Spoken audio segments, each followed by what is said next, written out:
जय हिंद प्यारे बच्चों, आप सभी का स्वागत है आज के क्लास 12th के केमिस्ट्री के क्लास में। तो आज हम आपके लिए लाए हैं बहुत ही महत्वपूर्ण रासायनिक अभिक्रियाएं क्या होती हैं तथा रासायनिक अभिक्रियाओं के समीकरण को किस प्रकार से लिखते हैं। तो आप बने रहिए मेरे इस क्लास में शुरू से लेकर के अंत तक। आप निश्चय ही पाएंगे क्लास 12th के केमिस्ट्री में एक बेहतर अंक। तो आइए हम लोग शुरू करते हैं कि जो आपसे अभिक्रियाएं पूछ ली जाती हैं तो पहली अभिक्रिया क्या है।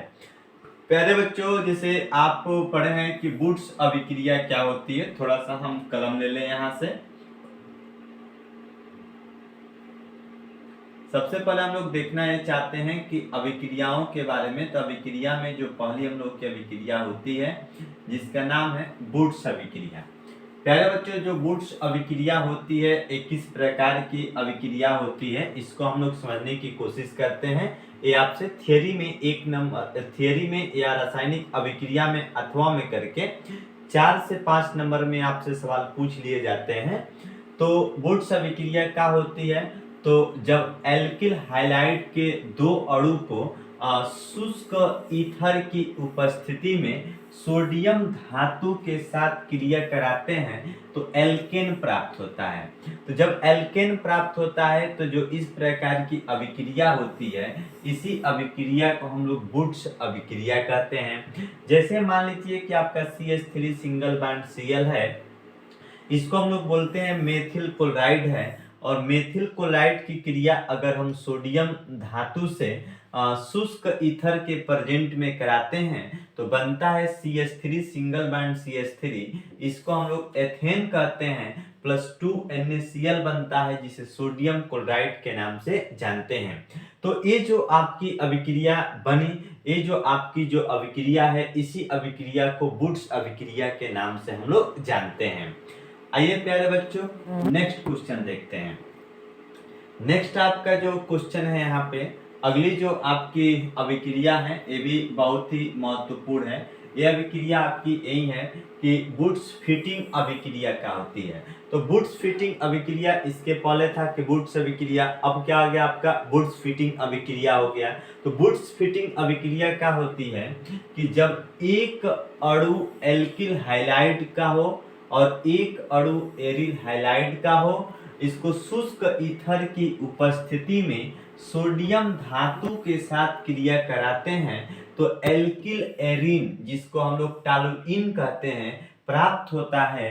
तो इसी अभिक्रिया को वुड्स फिटिंग अभिक्रिया के नाम से जानते हैं। जैसा कि आपको एक क्लोरोबेंजीन और आपको मेथिल क्लोराइड यहाँ पे नजर आ रहा है। तो ये प्यारे बच्चों, ये जो क्लोरोबेंजीन है यह हेलोएरिन का एक पार्ट है। ये जो है आपका हेलोएल्केन का एक पार्ट है। जब ये दोनों आपस में सोडियम धातु के साथ शुष्क ईथर के प्रेजेंट में क्रिया करते हैं ना, तो हमारा टॉलुइन बनता है। ये आपका टॉलुइन हो गया और यहाँ पे सोडियम क्लोराइड बनता है। तो यह जो अभिक्रिया है इसी अभिक्रिया को हम लोग वुड्स फिटिंग अभिक्रिया के नाम से जानते हैं। इसे आप याद रखे रहेंगे। नेक्स्ट क्वेश्चन देखते हैं। अगला क्वेश्चन क्या है, एक एक क्वेश्चन को आप समझते चलेंगे। अगला आपका जो रिएक्शन है यहाँ पे आप देख पा रहे हैं, जैसे फ्रीडल क्राफ्ट अभिक्रिया क्या होती है।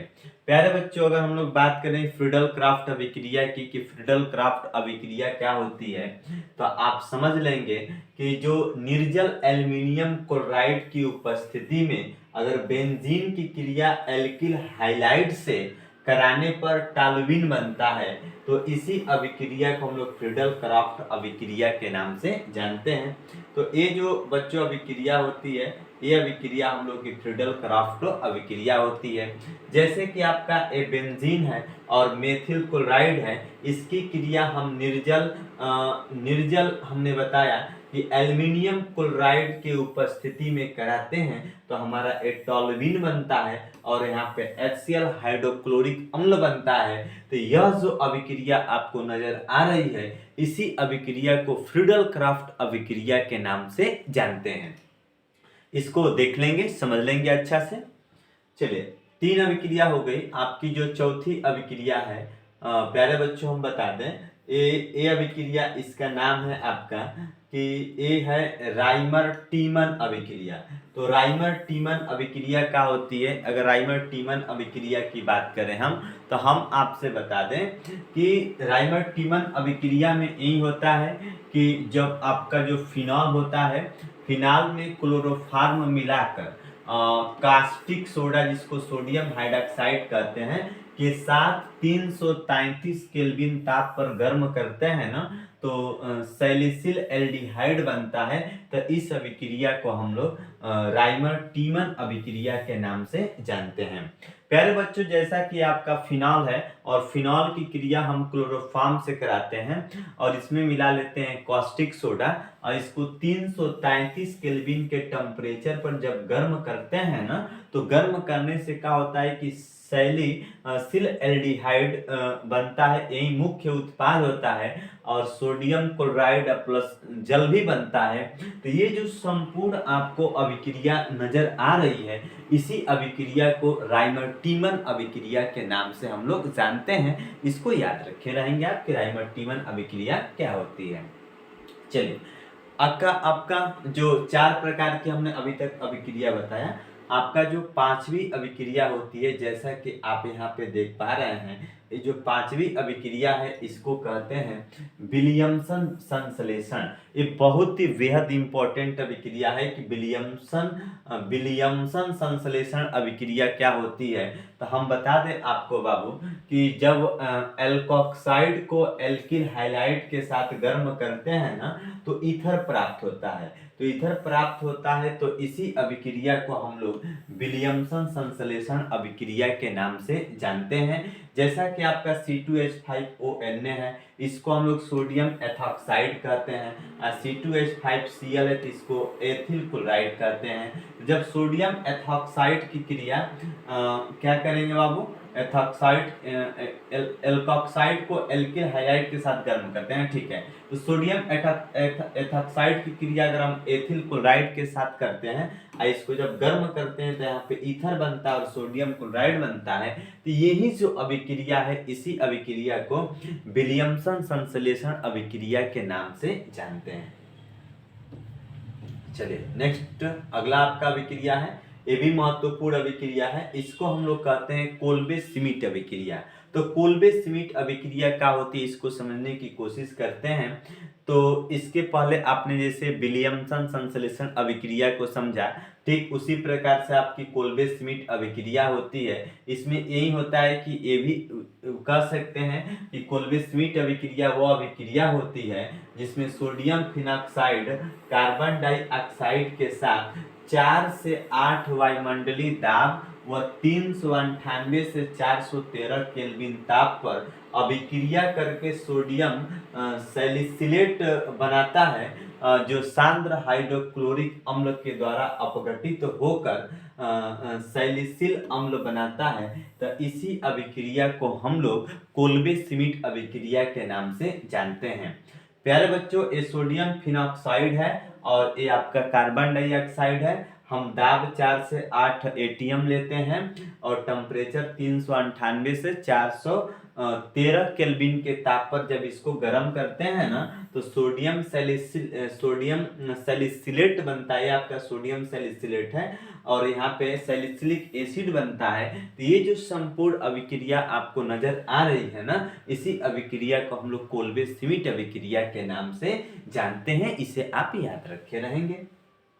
चलिए अगला है आपका, जैसे कि कैनिजारो अभिक्रिया। कैनिजारो अभिक्रिया, जब आपको किसी भी रासायनिक किसी भी कंपाउंड का यदि आप रासायनिक गुण पढ़े होंगे तो वहाँ पे आपको कैनिजारो अभिक्रिया बताई गई होगी। ये होती क्या है रियल में, अगर इसको देखें तो वो कह सकते हैं बाबू कि वह अभिक्रिया जिसमें एल्डिहाइड यानी अल्फा हाइड्रोजन परमाणु न हो, सांद्र NaOH या पोटेशियम हाइड्रोक्साइड के साथ क्रिया करके कार्बोक्सिलिक अम्ल का लवण तथा एल्कोहल देता है। तो ऐसी अभिक्रिया को कैनिजारो अभिक्रिया के नाम से जानते हैं। जैसा कि मान लीजिए कि आपका फॉर्मेल्डिहाइड है, इसकी क्रिया हम सोडियम हाइड्रोक्साइड के साथ कराते हैं तो बनता है HCOONaCH3OH बनता है। तो यह हमारा सोडियम फॉर्मेट है, ये मेथिल का है, अल्कोहल है। तो इस प्रकार की इस संपूर्ण अभिक्रिया को हम सब कैनिजारो अभिक्रिया के नाम से जानते हैं। आइए अगला देखते हैं, सीमित अभिक्रिया क्या होती है। अगर सीमित अभिक्रिया को हम समझने की कोशिश करें कि सीमित अभिक्रिया सर क्या होती है, तो प्यारे बच्चों आप सब लोग समझ जाएंगे कि सीमित अभिक्रिया क्या होती है। तो हम आपको बता दें कि यदि सांद्र सल्फ्यूरिक अम्ल की उपस्थिति में जब कोई कार्बोक्सिलिक अम्ल को कह सकते हैं कि सांद्र सल्फ्यूरिक अम्ल की उपस्थिति में जब कार्बोक्सिलिक अम्ल को हाइड्रोजोइक अम्ल के साथ हम गर्म करते हैं, तो जब गर्म करते हैं तो प्राथमिक एमीन बनता है। इसी अभिक्रिया को सीमित अभिक्रिया के नाम से जानते हैं। जैसे ये आपका एसिटिक अम्ल हो गया और यहाँ पे हाइड्रोजोइक अम्ल हो गया। जब इसको गर्म करेंगे तो गर्म करते हैं तो ऐसे गर्म करेंगे हम लोग तो CH3NH2 बनता है। इसको हम लोग प्राथमिक एमीन कहते हैं। नाइट्रोजन गैस और CO2 गैस का होती है, बाहर निकल जाती है। तो इस प्रकार की अभिक्रिया को प्यारे बच्चों सीमित अभिक्रिया के नाम से जानते हैं। इसे भी आप याद रखे रहेंगे। आगे है कि कार्बिल एमीन अभिक्रिया क्या होती है। अगर कार्बिल एमीन अभिक्रिया को हम सब समझने की कोशिश करें तो कह सकते हैं कि वह अभिक्रिया जिसमें एलिफैटिक या एरोमेटिक एमीन को अल्कोहलिक KOH की उपस्थिति में क्लोरोफॉर्म की कुछ बूंदों के साथ गर्म करते हैं, तो गर्म करने पर आइसोसाइनाइड प्राप्त होता है। तो इस प्रकार की अभिक्रिया को कार्बिल एमीन अभिक्रिया के नाम से जानते हैं। तो ये आपका मेथिल एमीन CH3NH2 हो गया, ये आपका क्लोरोफॉर्म CHCl3 हो गया। इसको पोटेशियम हाइड्रोक्साइड के साथ मिला करके जब क्रिया कराएंगे इसका आपस में तो CH3NC यानी मेथिल आइसोसाइनाइड बनता है।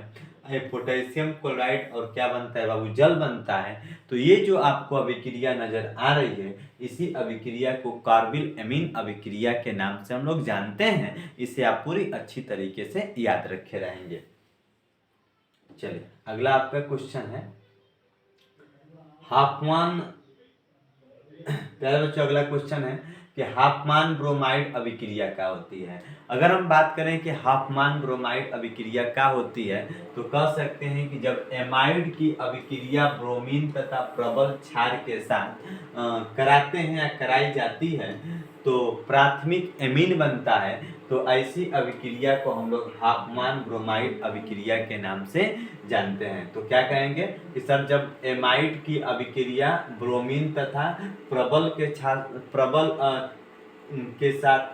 क्षार के साथ हम लोग कराते हैं तो प्राथमिक एमीन बनता है। ऐसी प्राथमिक एमीन बनता है तो ये जो प्राथमिक एमीन बनने की जो क्रिया होगी, जो अभिक्रिया होती है ना, इसी अभिक्रिया को हाफमान ब्रोमाइड अभिक्रिया कहते हैं। जैसे मान लीजिए कि एसिटेमाइड हो गया CH3CONH2 हो गया, इसकी क्रिया Br2 से कराते हैं और 4KOH के साथ। जब तीनों की अभिक्रिया एक साथ कराते हैं तो ये मेथिल एमीन बनता है। अब पोटेशियम ब्रोमाइड K2CO3 या 2H2 बनता है। तो इस अभिक्रिया को हम लोग हाफमान ब्रोमाइड अभिक्रिया के नाम से जानते हैं। इसको पूरी अच्छी तरीके से आप लोग याद रखे रहेंगे कि किस प्रकार जो अभिक्रिया हमने आपको बताया। तो देखिए हमने आपको 10 प्रकार की महत्वपूर्ण रासायनिक अभिक्रियाओं को समझाया। ये इतनी महत्वपूर्ण अभिक्रियाएं होती हैं बाबू कि 8वां में करके आपसे किसी न किसी कभी ना कभी किसी न सेट में आपसे क्वेश्चन पूछ लिए जाते हैं। तो आप पूरी अच्छी तरीके से कोशिश करेंगे कि आप इसको तैयार कर लेंगे। तो थैंक यू। आज की क्लास को हम यहीं पे समाप्त करते हैं।